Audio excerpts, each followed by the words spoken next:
कांग्रेस नेता राहुल गांधी ने एक बार फिर डोनाल्ड ट्रंप का जिक्र करते हुए पीएम मोदी पर जोरदार हमला बोला। राहुल ने कहा कि ट्रंप के कहने पर ही पीएम मोदी ने सीज फायर किया।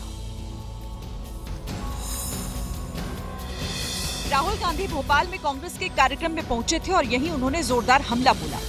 बीजेपी आरएसएस वालों को अब मैं अच्छी तरह जानता हूं। इन पर थोड़ा सा दबाव डालो, थोड़ा सा धक्का मारो, डर के भाग जाते हैं ये लोग। जैसे उधर से ट्रंप ने एक इशारा किया, फोन उठाया, कहा मोदी जी क्या कर रहे हो, नरेंद्र सरेंडर, और जी हजूर करके नरेंद्र मोदी जी ने ट्रंप के इशारे का पालन किया। राहुल ने कुछ और ऐसी बातें कही जो बीजेपी को चुभ सकती हैं। इनका कैरेक्टर है ये सारे के सारे ऐसे हैं। आजादी के समय से सरेंडर वाली चिट्ठी लिखने की आदत है। एक सेकंड में थोड़ा सा दबाव पड़े, भैया ये लो। राहुल गांधी ने सरेंडर वाली चिट्ठी का जिक्र कर किसका जिक्र किया, इसे समझने वाले आसानी से समझ गए। तो साथ ही राहुल गांधी ने इंदिरा गांधी का भी जिक्र किया और बताया कि जब 1971 में युद्ध के दौरान अमेरिका ने दबाव बनाना शुरू किया था तो इंदिरा गांधी ने किसी की भी नहीं सुनी।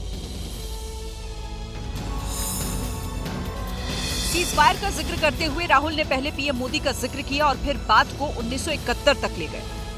आपको एक समय याद होगा जब फोन कॉल नहीं आया था, 7th फ्लीट आई थी, 71 की लड़ाई में 7th फ्लीट आई थी, हथियार आए थे, कैरियर आया था। इंदिरा गांधी जी ने कहा मुझे कुछ जो करना है मैं करूंगी। राहुल गांधी ने ये तमाम नेताओं का उदाहरण देते हुए ये भी कहा कि कांग्रेस सरेंडर करने वालों की पार्टी नहीं है।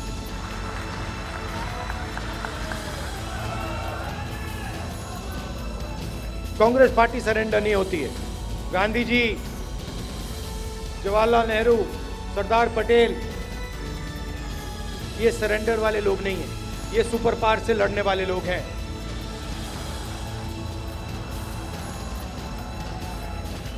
इसके बाद राहुल गांधी ने सोशल मीडिया पर पोस्ट किया और लिखा, कांग्रेस के बब्बर शेर और शेरनियां सुपर पावर से लड़ते हैं, कभी झुकते नहीं।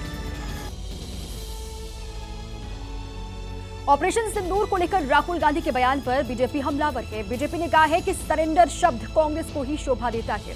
राहुल गांधी ने कहा है कि सीज फायर का फैसला लेकर पीएम ने सरेंडर कर दिया।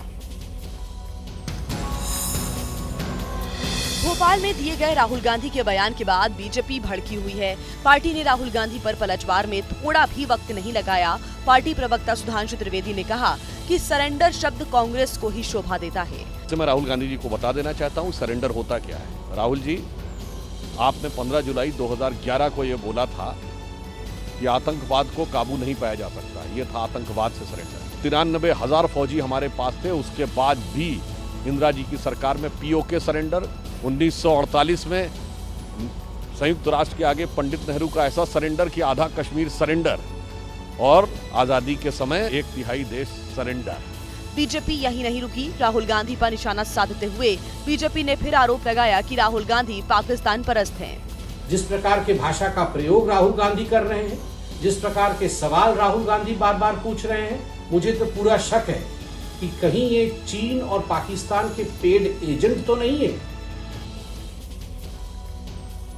तो वहीं ऑपरेशन सिंदूर और सीज फायर के फैसले को लेकर विपक्षी दलों ने संसद के विशेष सत्र की मांग की है और इसके लिए 16 विपक्षी पार्टियों ने चिट्ठी लिखकर विशेष सत्र बुलाने की गुजारिश की। हालांकि इंडिया गठबंधन की इस मुहिम में एनसीपी शरद पवार जो है वो शामिल नहीं है। विशेष सत्र बुलाने के लिए विपक्ष की तरफ से 5 पार्टियों के नेताओं ने प्रेस कॉन्फ्रेंस की, जिनमें टीएमसी की तरफ से डेरेक ओब्रायन, कांग्रेस से दीपेंद्र हुड्डा, समाजवादी पार्टी की तरफ से रामगोपाल यादव, उद्धव, शिवसेना से संजय राउत और आरजेडी से मनोज झा शामिल हुए। लोकसभा में नेता विपक्ष आदरणीय राहुल गांधी जी और सभी दलों के नेताओं ने इस चिट्ठी के माध्यम से इस मांग को दोहराया है। रामगोपाल यादव ने आरोप लगाया कि जिस तरह से सीज फायर हुआ उससे ऐसा लगता है कि जैसे भारत ने दबाव में ये कदम उठाया। ऐसा लगे लोगों को कि जैसे हमें फोर्स किया जा रहा है कि रोको, इमीडिएट एंड कंप्लीट, तो ये चिंता की बात है और इसका चर्चा होना आवश्यक है। वहीं शिवसेना उद्धव गुट से संजय राउत ने सरकार पर निशाना साधते हुए कहा कि क्या विशेष सत्र बुलाने के लिए भी हमें ट्रंप के पास जाना पड़ेगा? इंडिया गठबंधन की इस मुहिम से एनसीपी शरद पवार गुट ने दूरी बनाई।